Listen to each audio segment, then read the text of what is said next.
It began as a small picnic grove for the employees of his chocolate factory. Milton Hershey's chocolate would become an American icon.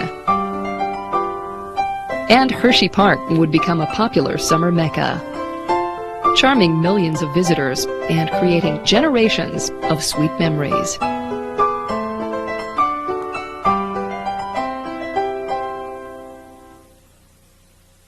Hersheypark Sweet Memories was funded in part by a grant from Aetna U.S. Healthcare.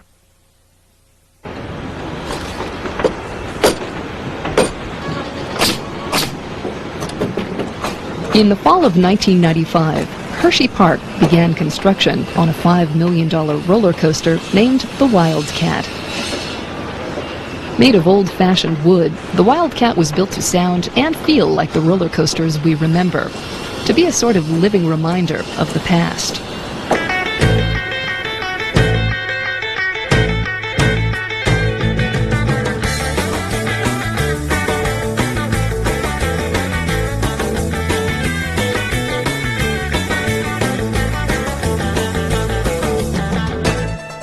Hersheypark is filled with memories.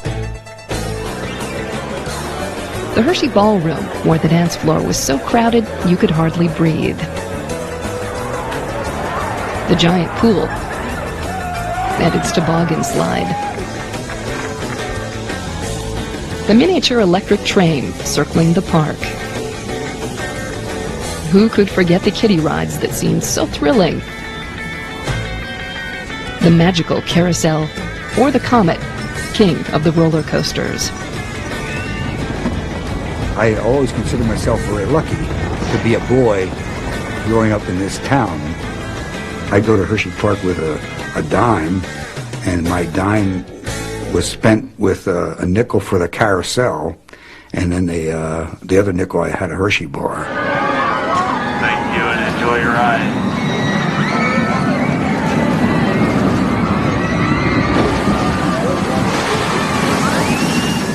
Hersheypark has evolved from the traditional amusement park of the past to the modern-day theme park. But there is still something special here, something sweet and inviting. You could always depend on at some point in time throughout the course of the day that you would smell the chocolate cooking. When you were smelling the chocolate, you almost felt like you were eating it. Kind of make your mouth water, but it really was the sweetest place on earth because, you know, I mean, you really we're smelling this stuff in the air. It's like, wow, this is amazing. When I first saw Chocolate Avenue, I was young and naive enough to believe that the lights were really made out of chocolate.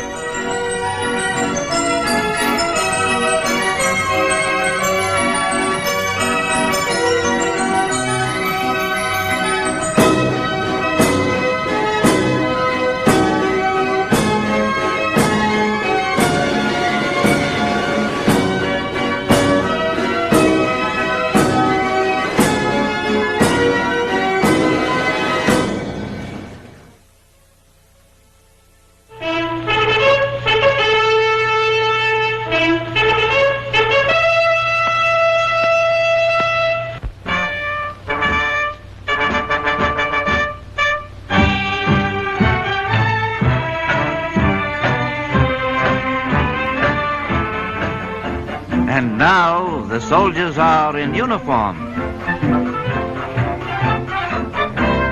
It all began with a kiss. Actually, the Hershey bar came first, but both were the creation of a failed businessman's son who had discovered Americans' weakness for chocolate.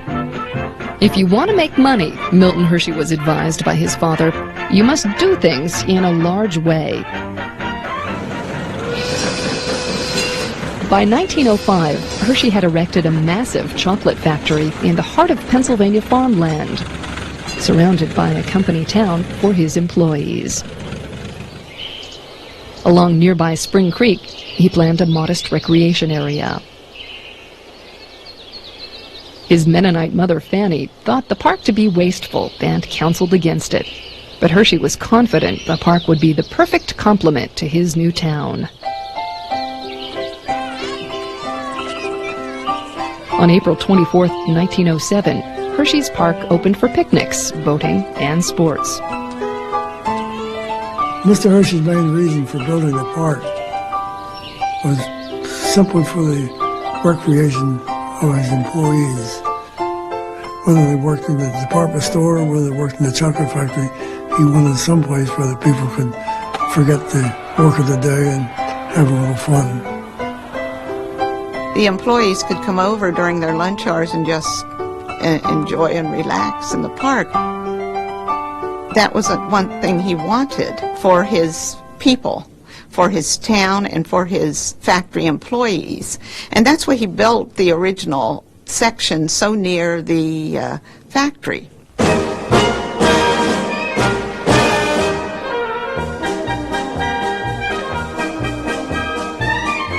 Until a small bandstand was built, the town's band performed concerts under the shade of the trees, entertaining the Sunday afternoon picnickers. A pavilion offered dancing and roller skating. Audiences packed the Park Theater to see vaudeville shows. Above the stage, a banner in gold letters read, "All ye who enter here leave dull care behind." Fannie Hershey had predicted the worst for the open-air facility, but later admitted, "I guess the Lord approves of your having a theater, because it didn't rain once all season while you were using it."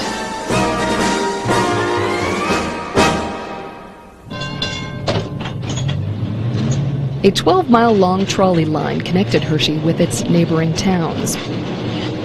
A one-way ticket cost just a nickel, attracting local crowds on the weekends.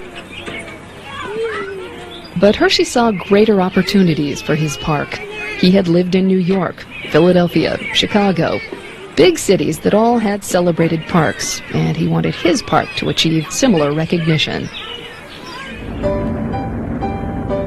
Within 6 years of building his factory, the Hershey Bar had become a national sensation, and Hershey hit upon an ingenious advertising campaign. Inside the millions of chocolate bars sold every year, he began wrapping picture postcards of his town and park. The Hershey residents enjoyed the park very much and were really proud of it. The park was really an important part of the community and the town, because we had trains come in here from the whole area within 100 miles.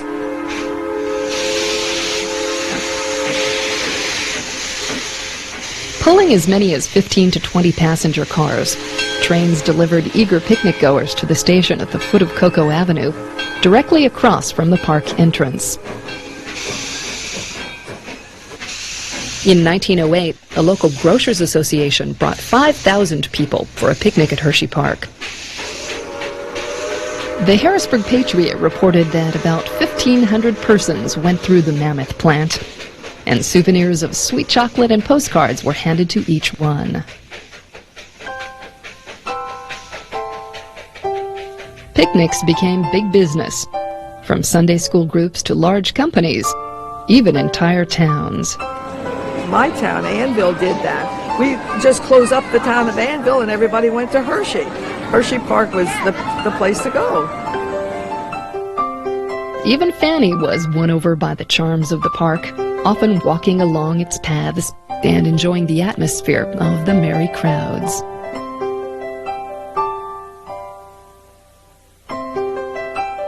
The park was a hit, but Hershey's business manager thought it could be even better. He suggested buying a second-hand carousel for $1,500. Hershey had doubts about the ride, but gave in. On its first day, the carousel made $87 at a nickel a ride. Hershey saw the light. My favorite memory would have had to be the carousel. I was 10 years old, and I pedaled my bicycle down there. It was a nickel a ride, plus a free ride if you got the gold ring. Usually I was able to get one, sometimes two of the brass rings to continue a ride on the merry-go-round. That was all a matter of luck. Sticking out along the outside of the carousel was an arm, which held a series of rings that riders would try to grab as they went around. One of the rings was brass, and if you were lucky enough to get that ring, you won a free ride. Boy, everybody tried to get on that front horse there, so you can grab that ring and get the golden ring. Oh, half the time I missed. You know, we were young, we were short, and you couldn't reach out and grab that.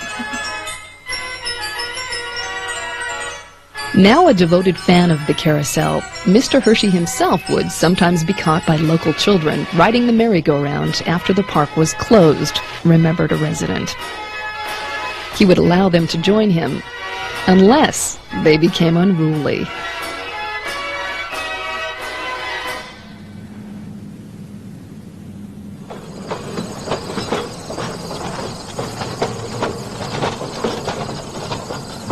Eager to expand on the success of the carousel, Hershey commissioned his next ride.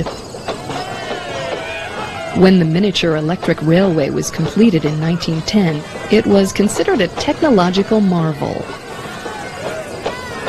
My father's name was Bill Brandt, and he drove the little train for about 35 to 40 years.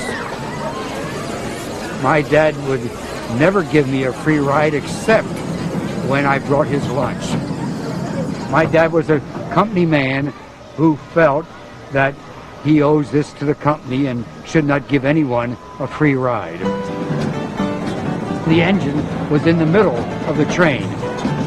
When I got to the end of the line, I had to change the seats. Every seat had to be turned so that people would be facing the front instead of riding backwards. Oh, you could get on there and ride all around the park and see different things. You'd pick up people here and there.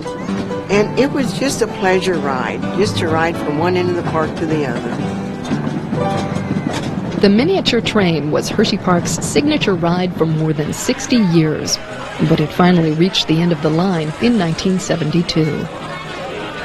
The little train that my dad had driven was, well, I just never saw anything like it.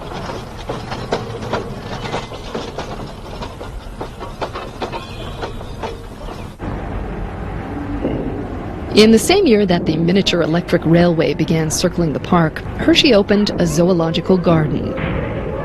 Hersheypark's newest spectacle captivated adults and children alike.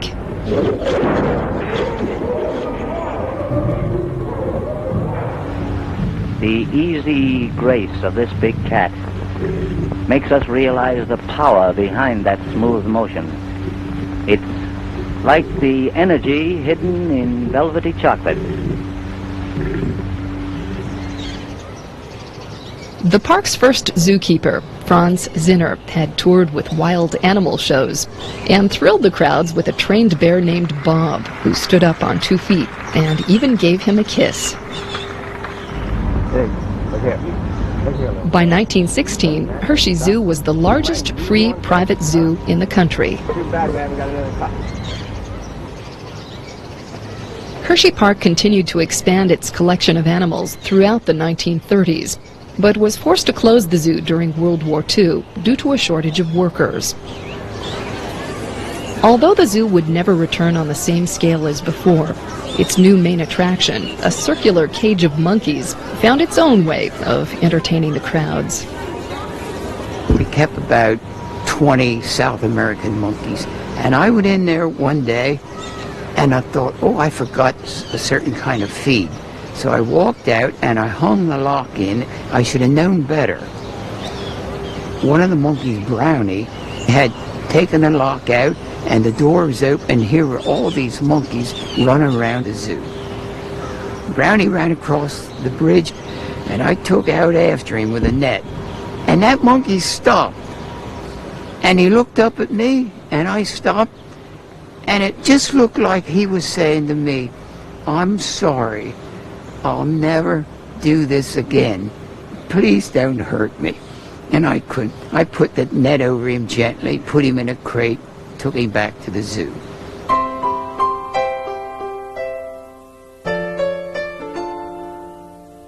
Not as hair-raising as the rides that surround it, the zoo appeals to the imagination, filling kids with wide-eyed wonderment. and Milton Hershey took great pleasure in the joy his park provided them. Although he and his wife Kitty did not have children of their own, they decided to commit their fortune to the welfare of children. In 1909, they founded the Hershey Industrial School for Orphan Boys, which would aid and uplift the lives of countless young men. Mr. Hershey loved to stop and talk to the boys, recalled alumni of the school. He was genuinely interested in what we did, and did it because he loved children.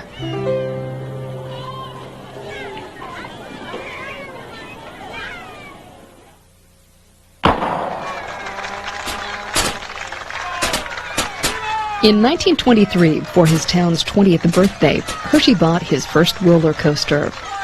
It was called the Joy Ride, and on its first day, its riders were quite joyous.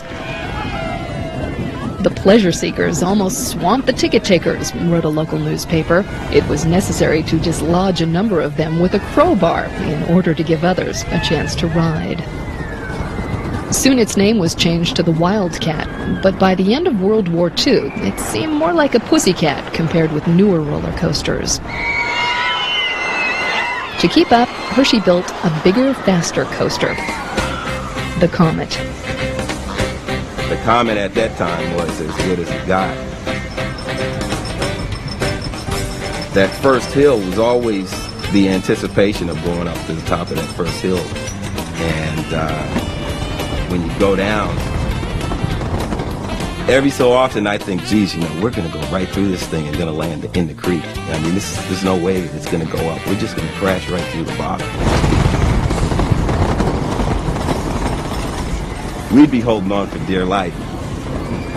Then it was a question of who had the guts to sit in the front. And we got to the point when the Comet, where we practically were standing up on that thing, backwards.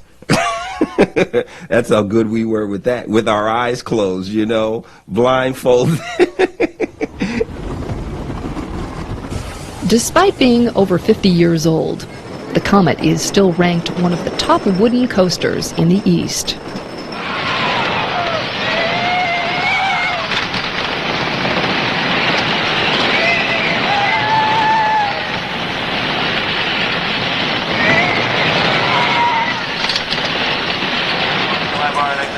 All the way down the ramp. Thanks for riding Comet. Enjoy the rest of your day at Hersheypark. We're Hersheypark happy and Hersheypark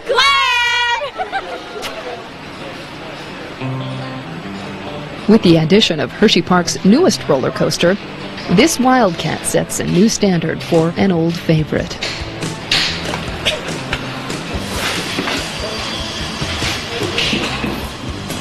We call this a test run. What we do today is we have a dummy named Fred that has accelerometers mounted in his neck and in his chest and in his head. Fred basically tells us what a rider experiences when he goes around the track. Every time you go into a curve, you'll feel a load. Fred will tell us how high that load is. On test day, the day I feel we're ready to rock and roll, I'll walk around the ride and give it a final inspection. Once I have established everything done, I will get a crew of guys to stand on different points, test points of the ride, tell me what's happening as the train goes around the track for the first time.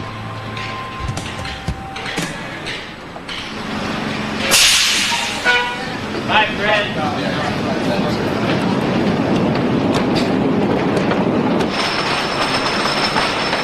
Till the train goes around the track, I'm stressed out. Once it makes it around the track, it's a relief off everybody's shoulders.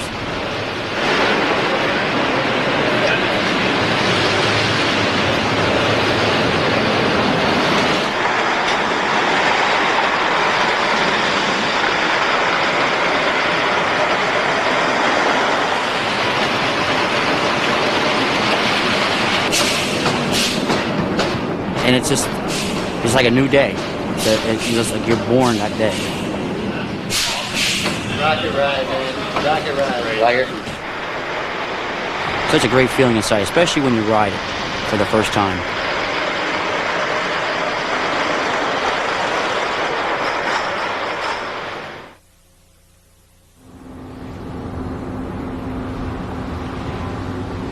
If there was one thing that distinguished Hersheypark from any other park, it was the candy-coated aroma flowing from the nearby factory. And curious park visitors requested to see the source for themselves.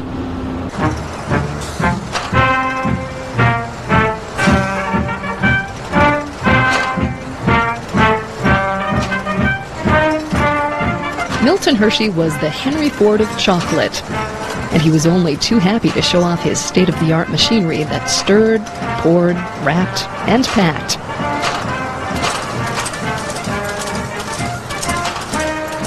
After years of informal visits, Hershey officially opened his factory doors to the public in 1927. By 1935, as many as 2,000 people a day lined up for the free tour. As the years went on, a trip to Hersheypark just wasn't complete without the free candy bar that you received after touring the factory.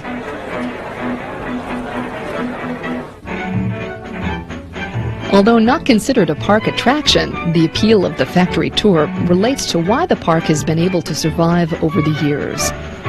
Every Hershey's Kiss sold represented a potential rider on the roller coaster and added to the profits that were then invested back into the park.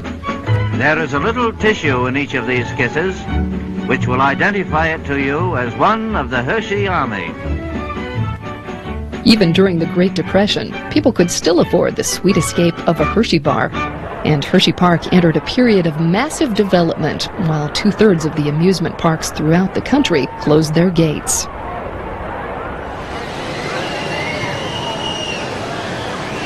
In 1929, Hersheypark kicked off the new season with a splash, opening the Mill Chute, the park's first water ride.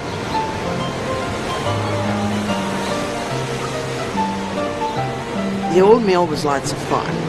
When you get in boats and you went under a dark canopy of some kind, went up a hill and down in the water. Oh boy.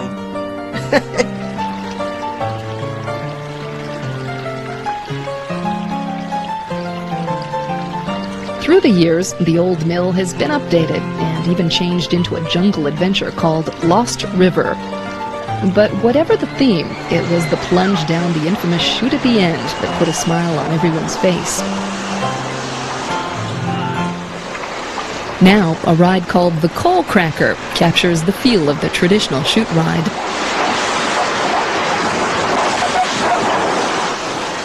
Bringing back memories of earlier days. Bruce McKinney first visited the park as a student at the Hershey School for Orphan Boys. He eventually went to work for the park. Now, he's its president. I think my favorite ride, along with other students of the school, was the old bug. We used to go on that time and time again and never tired of it. We really created a ride out of a ride because as the bug was spinning, we would spin in our seats and move around. I'm not sure it was really something we were supposed to do, but we created that unto ourselves. Our objective was to get to the park as quickly as we could on the weekends when we didn't have to work, and we used it for a lot of things. We enjoyed the rides, and the fact that it was an all-boys school, we literally set our objectives on chasing as many girls as we could, too. That's what we liked. We could see the fellas. We used to meet a lot of Milton Hershey boys. We didn't have much money then. Maybe 5 cents or 10 cents to get on something. And it was just fun to go there and watch everybody ride and everything. I don't think you've ever seen many young couples riding without holding on to each other. That was the main reason for riding a Wildcat. Get a good hold on things.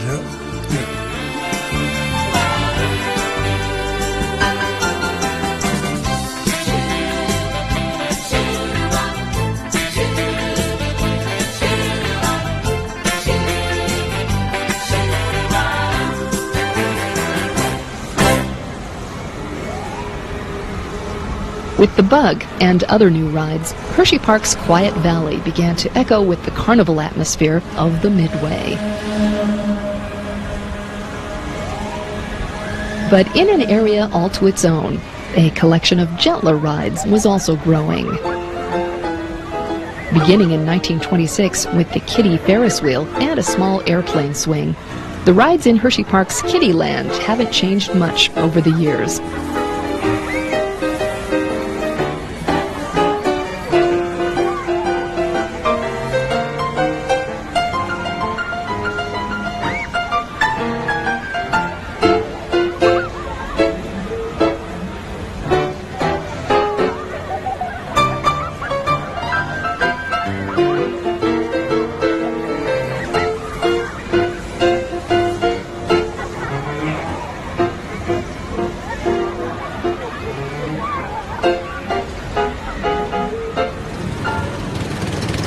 Since it opened in 1935, the Kiddie Turnpike has been a favorite because you could really drive a car, just like a grown-up.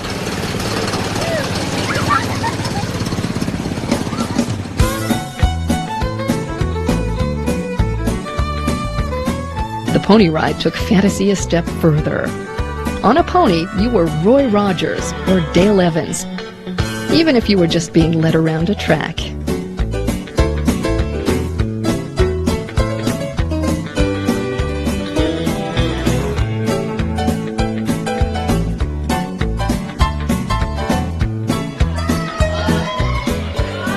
Hersheypark used to have a Kiddies Week when children could ride for free. A highlight was the Baby Parade, a combination beauty pageant and costume contest that began in the 1930s and ran for 40 years. I know I was in the Baby Parade probably from the time I was a year old until I was 10 or 11 years old. My mother entered us every year. We were never entered in the prettiest baby or the cutest baby contest. My mother always had us dressed in some kind of costume. I remember a picture of my sister sitting in a basket. She was advertising all kinds of Hershey products, and I think it said Hershey's for Health or something like that. I think they were more fun for my mother than they were for us.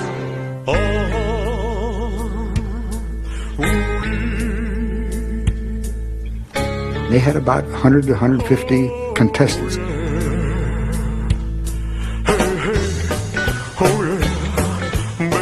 And they had winners for the best costume and the best float.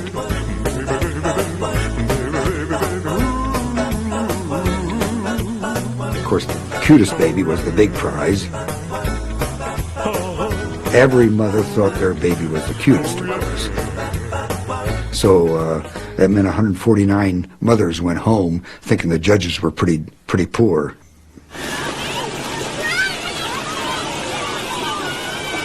The growth during the 1930s extended beyond just rides.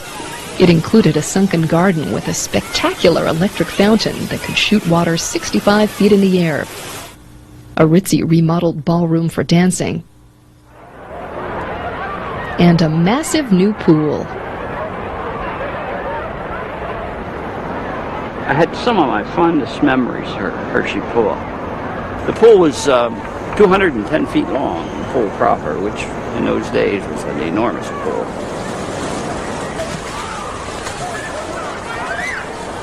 I learned to swim here. I came in here like 1935 and just paddled, played around, and I finally learned to swim.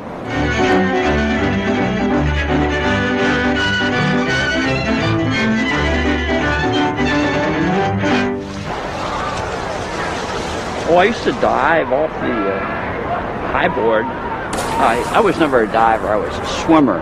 But when you came over here with all the girls and everything, you like to show off. So I used to dive.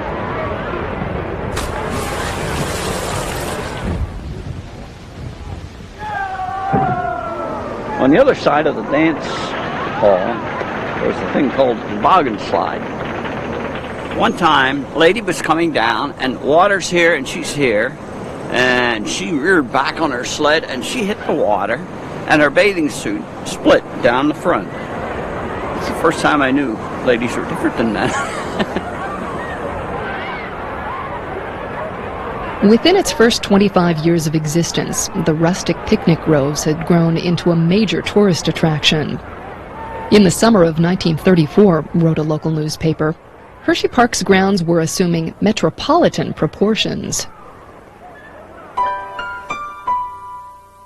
Milton Hershey's dream of building a first-class park to rival any in the country was becoming a reality. But it was more than a business. He truly loved the park and stayed involved with it all his life. My father was the manager of the park for many years, and Mr. Hershey came to the park office frequently. And it was in the years when he had private duty nurses around the clock. And he would come through the office into my dad's private office in the back. The nurse would be coming flying through, "Where's Mr. Hershey? Where's Mr. Hershey?" And by that time, George and Mr. Hershey were on their way down the back steps and out into the park. He was a very hard person to keep down. Even the small details did not escape Mr. Hershey, who was not above picking up litter as he walked around his park. Unless it was a Hershey bar wrapper, those he would leave on the ground, face up. Affectionately called MS by those who got to know him, Milton Hershey's presence in the park touched everyone. My brother had the popcorn machine, and MS would come behind the counter there and eat popcorn with him. And he'd say, "Oh, I like this popcorn." And my brother was, of course, impressed that MS would be there eating popcorn, and people would come up to the counter and not know who this man was behind the counter.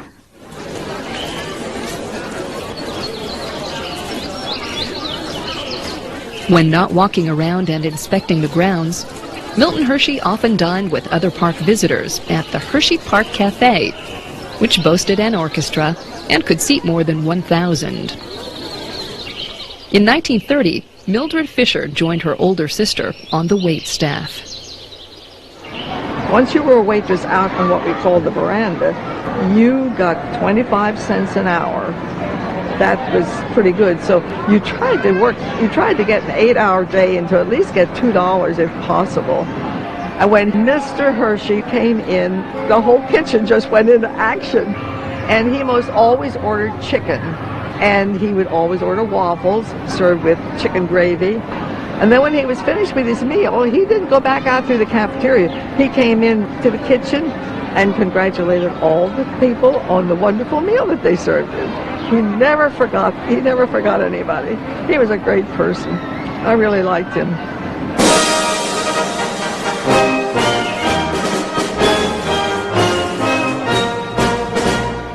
But for Milton Hershey, no amusement in the park could compare to the pleasure of listening to the Sunday afternoon band concert. In the early days of the park, the musical options were fewer, with the only band being the newly formed Hersheypark Band. Members were drafted from the chocolate factory by Hershey himself, who expected workers to do several different jobs. Truck drivers were handed tubas. Chocolate mixers suddenly became clarinet players. Band members even had to run the refreshment stand the first season Hersheypark was open. And they attempted then of saying, "Wait a second, I don't play an instrument." He said, "That'll be all right." Unfortunately, the band for the first 4 years, the music was not too good. With practice, the Hershey Band became one of the best in the area. As the park grew in popularity, other bands were brought in to entertain the crowds. In the 1940s, people flocked to the band shell to see local favorites like Reg Kehoe and his Marimba Queens.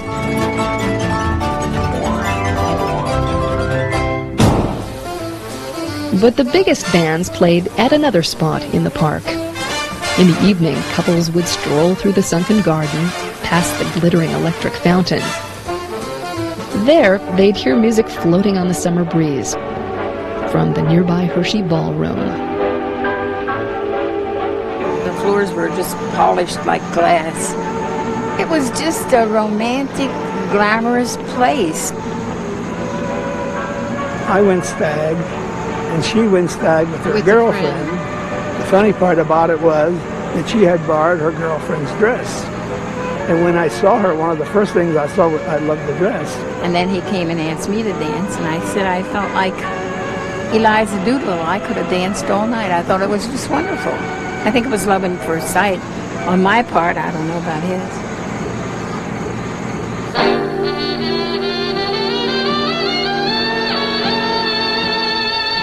From the beautiful Hersheypark Starlight Ballroom in Hershey, Pennsylvania, Chocolatown, USA, the CBS Radio... They had dance every Wednesday and every Saturday.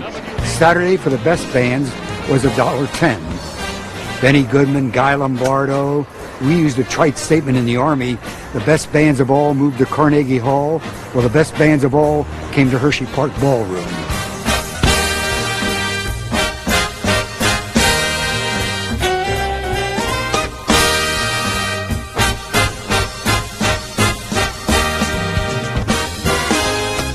It was so crowded that only you could dance in the corners of the ballroom because the whole ballroom was just packed full of people. The sides of the ballroom opened up, and it just became a big gazebo, and you could see the band, you could hear it real well. There was a big grassy knoll that you used to sit on to watch the bands. You used to see guys with their girls sitting under a bush looking at the fountain, and the colors would change on it at nighttime. You know, it'd have reds and blues and like a rainbow, and it was beautiful. It was romantic. Yeah, I believe it was for me too. I think so. I think I'm going to cry.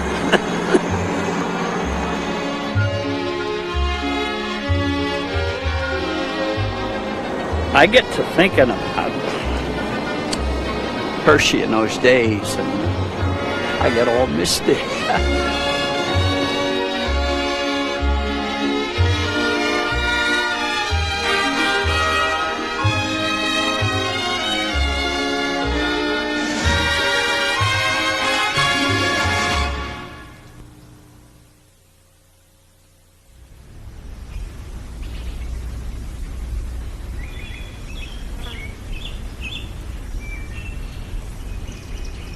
In 1944, Milton Hershey bought this carousel for his park's 40th anniversary. Built during World War I and adorned with American flags and Lady Liberty, it was the only new ride the park acquired during the Second World War, a time when a reduced workforce and declining attendance forced parts of the park to close.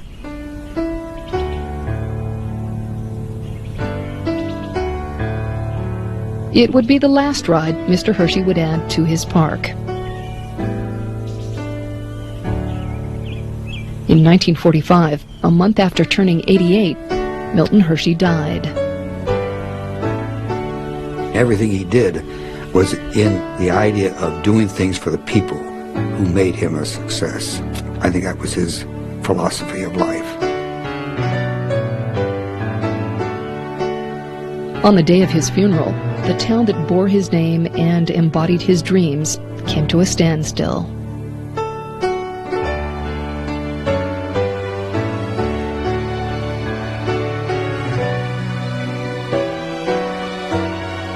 But on the next day, the 66 horses on the carousel started up again, gently taking its riders up and down and round and round. And Hersheypark would continue to grow, beyond even what its creator could imagine.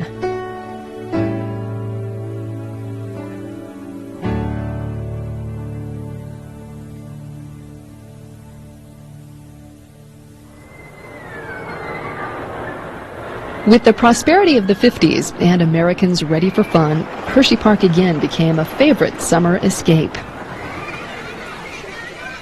Families returned to the park and its shaded picnic pavilions as they had been doing for the past 40 years.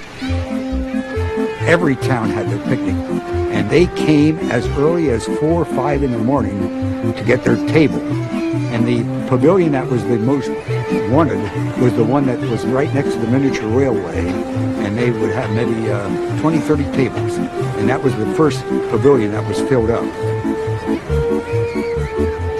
And there was maybe at least 6, 7, 8 pavilions, and these were filled. In fact, if you didn't get there early, the chances are you didn't get a table. We had running games and bag races and three-legged races and things like that for the younger ones. For the older people, trying to determine how long's a minute, egg throwing. It was getting together as a town and doing something. That is something that just doesn't happen today, as we did in those days. For most picnickers, the highlight of the day was spending the afternoon at the seashore at your door, Hersheypark's slogan for its famous pool.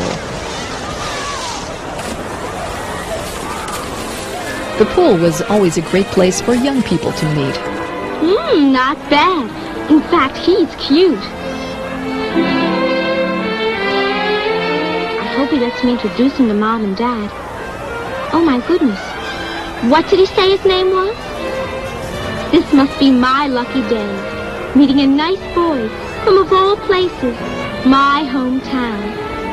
When I was in high school, a group of us had gone down to Hersheypark, and we got on the rides, and we were taking our swimming trunks. Well, we went to the swimming pool, and they said, "I'm sorry, but you can't come into the pool." And we sort of understood why, but didn't specifically ask. And we had just formed a youth council of the National Association of Colored People. So after we had gone there, we came back, we wrote letters, we demanded that we be treated equally. And then a couple of weeks later, we went back and were accepted. After we got there, we were swimming, and the other people in the pool didn't seem to mind at all.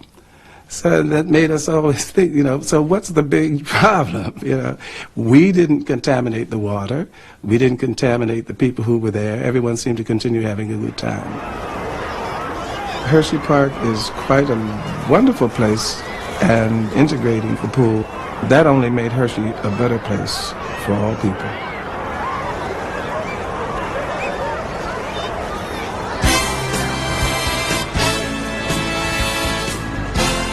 In 1960, Hersheypark opened its miniature turnpike ride. It had gas-powered cars, a toll gate entrance, and a tunnel that crossed Spring Creek twice. The turnpike was the ride, because at that time, we were all chomping at the bit to drive. Everyone wants to drive a car. In fact, my cousin thought he was the best driver in the world, and I thought I was the best driver in the world.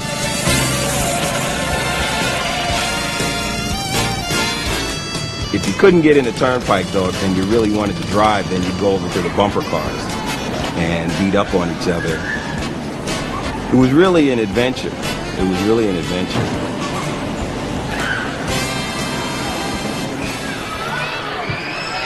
A ride that was equally jarring was the old Funhouse. You go in through mazes and different things pop out at you. And then when you would get out on a big porch especially the women, they had air holes. And the women would walk out there and there goes your skirt up. There's a giant barrel you could walk through. There's a plate you could ride on. It would spin around and around, and you tried to push everyone else off and you didn't get pushed off. I remember they had some walking boards, I guess you would call them. They would walk back and forth. They had another place, and that was a walk-through where it was very, very dark, and you never knew what was going to come jumping out at you in that ride. Laughland sounded innocent, but it was a ride that could scare the wits out of you. There was people screaming all over that thing. I mean, grown-ups were screaming. Cars taking you around, and then all of a sudden something jumps out at you. I'm not scared, and you're scared. Sometimes you didn't even want to go in. One of my cousins, a little one, he was too afraid to even go in that ride. He didn't want to go in that ride. If you had any qualms about going in the Funhouse, the mysterious laughing lady didn't help. Laughing Sal, as I remember her, it was just a mannequin that would just rear back and laugh and laugh. with a very hearty laugh.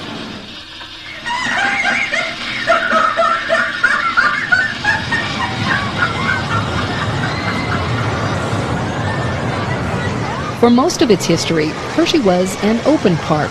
There was no admission fee, and families could spend a whole day just strolling around, maybe taking in a ride or two. I enjoyed being able to walk through the park. I remember my father would give us $1 on a Sunday afternoon, and we could spend the whole afternoon at the park with that $1. If we wanted to ride, we rode. If we didn't, we just walked through the park. I remember going to Hersheypark, and we had this freedom. We had all the space to run around, and we weren't on a curfew. So we just took off and went on about our business and having a good time all running through the park and enjoying the rides. But while an open door was fun for visitors, it was a nightmare for park security. By the late 1960s, Hersheypark was facing a tough choice. It had started to get a little bit run down. They weren't investing money into the park in terms of upgrading it, bringing in new rides. And they realized they had to do something. It was either improve the park or close the park. Encouraged by the success of Disneyland and other big theme parks, Hersheypark decided to create a new master plan. In 1970, they approved a multi-million-dollar design to turn the park into a major entertainment complex. In redeveloping the park, the first thing that they had to do was put a fence up all around the park. This, needless to say, was kind of upsetting to a lot of the townspeople who had grown up here with the park being an open space that they could walk in and out of at will. Inside the fence, old landmarks like the bandshell were torn down to make way for the new. Oh, I couldn't believe it. I felt sad about it. I couldn't believe it. It was the end of an era. Yeah. I felt very sad about it. As great as Hersheypark was in the late 60s and early 70s, it needed to change. It needed to have an infusion of new attractions, new rides, and new entertainment.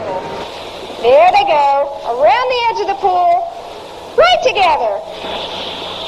One more time. We cleaned the park up, we put sweeperettes out, we created a one-price admission where people could come in and after they were inside the gate didn't have to pay for anything. We had to reestablish ourselves as a clean, family fun activity. In May 1972, the new Hersheypark celebrated its grand opening.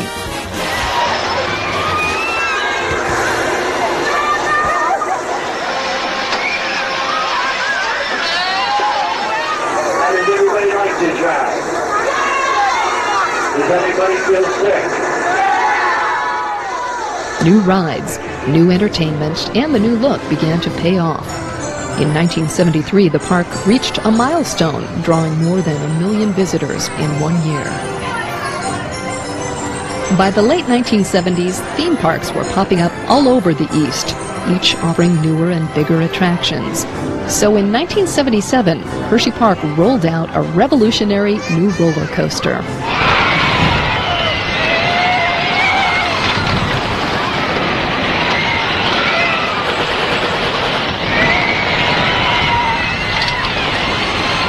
I was trying to figure out a good name for this new and exciting one-of-a-kind on the East Coast ride. And I had 2 names in mind, and I suggested both of them to my wife, Sally, and our 2 daughters, Kelly and Kate, and said one of them was Super Duper Looper, and my favorite, and I thought the one we ought to call it was the Merry Dairy Dip. Looking upon blank expressions of the second one, they said definitely Super Duper Looper. One of the requirements was for someone to take the first ride, and I was prepping my wife to be that person with me. She was not particularly enamored when she saw the ride, and in fact told me, as a mother of your children, I'm not going on that thing. I convinced her, however, to do it, and we got on. As we got through the first loop, she was screaming in my ear, but we made it. Until after the loop, and the car came to a sudden stop. And I told her to relax, that everything would be fine. It was a safe ride. It had been well engineered. One of the park maintenance people came walking up the catwalk and told us, "I'm sorry, Mrs. McKinney, Bruce, you're going to have to walk down the catwalk." but it did make the loop. In the never-ending battle to be king of the thrills, Hersheypark again added to its collection of coasters. It's not like any other ride. It goes frontwards, backwards, left, right, goes every which way, and I'm sort of a sucker for them kind of rides. When the Sidewinder struck in 1990, it took the concept of controlled terror to a whole new level.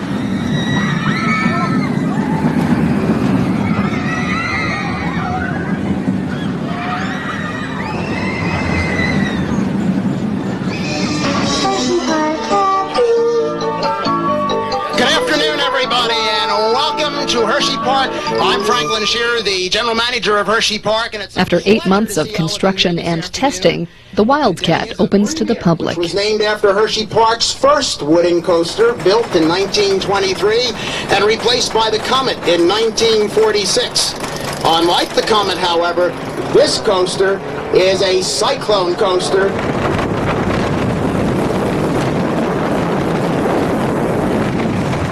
The Wildcat is fabulous. It's extreme. It's a wooden coaster that does everything that a wooden coaster is supposed to do, and doesn't do any of the things that a wooden coaster is not supposed to do. It doesn't beat you up. It's just a lot of fun. Good curves, good air time, floating right up off your seat. It's fabulous. You ought to come out and try it.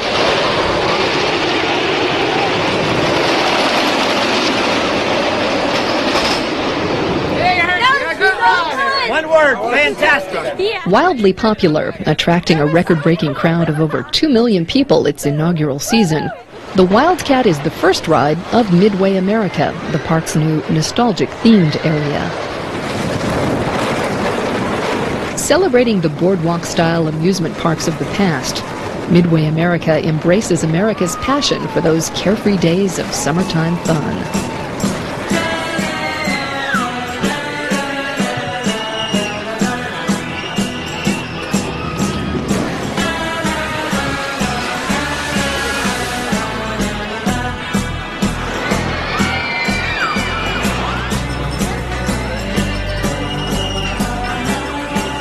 I think people love Hersheypark because it's a fun place to be. You can let your inhibitions run away and you can just enjoy yourself. You can let your hair down. You can do things that maybe you might not have done as a child, and you can just revert to that second childhood and do some things that you really would like to do, but maybe you don't want your friends to see you do it. But here nobody cares. It's just it's a fun place to be. You don't see very many people without smiles at Hersheypark. From its simple beginnings as a rustic picnic and recreation area for the Hershey employees to its current collection of spectacular rides, Hersheypark continues to embody the gentle and generous spirit of the man who created it. But many of us owe more to Mr. Hershey than we can ever appreciate. He saw a need, and he had the means of helping. And that was his purpose in life, to use his money to the best advantage for the most people.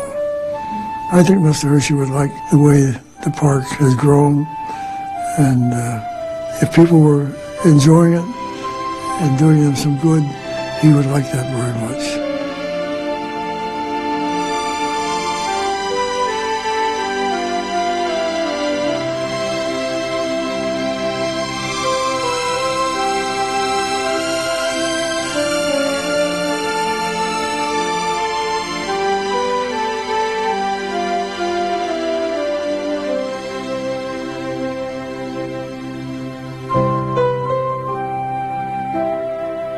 At the end of the night, when we would have to go home, one of my cousins would get mad, and the other one would start to cry.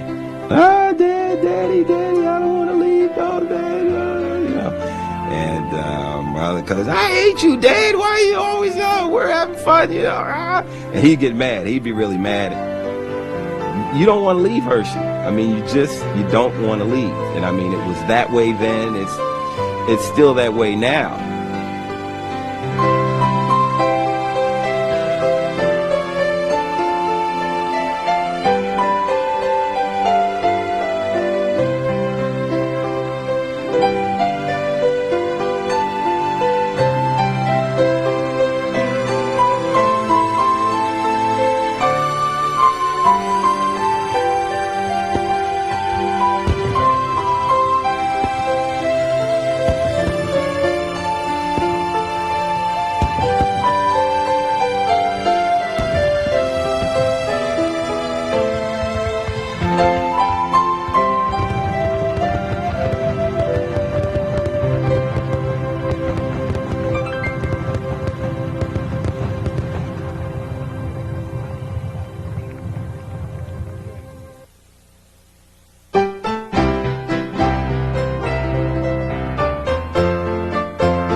Hersheypark Sweet Memories was funded in part by a grant from Aetna U.S. Healthcare.